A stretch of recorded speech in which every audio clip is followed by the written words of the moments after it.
أعوذ بالله من الشيطان الرجيم నేను బహిష్కరించబడిన శైతాన్ నుండి రక్షణ పొందటానికి అల్లాహ్ శరణు వేడుకుంటున్నాను.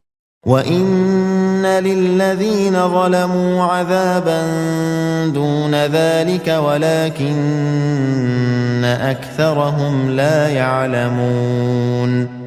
మరియు నిశ్చయంగా దుర్మార్గానికి పాల్పడిన వారికి ఇదేగాక మరొక శిక్ష కూడా ఉంది, కానీ వారిలో చాలా మందికి అది తెలియదు.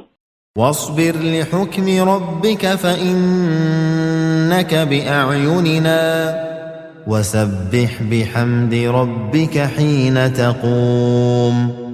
కావున ఓ ముహమ్మద్, నీవు నీ ప్రభు ఆజ్ఞ వచ్చే వరకు సహనం వహించు. నిశ్చయంగా నీవు మా దృష్టిలో ఉన్నావు. మరియు నీవు నిద్ర నుండి లేచినప్పుడు నీ ప్రభువు పవిత్రతను కొనియాడు, ఆయన స్తోత్రం చెయ్యి.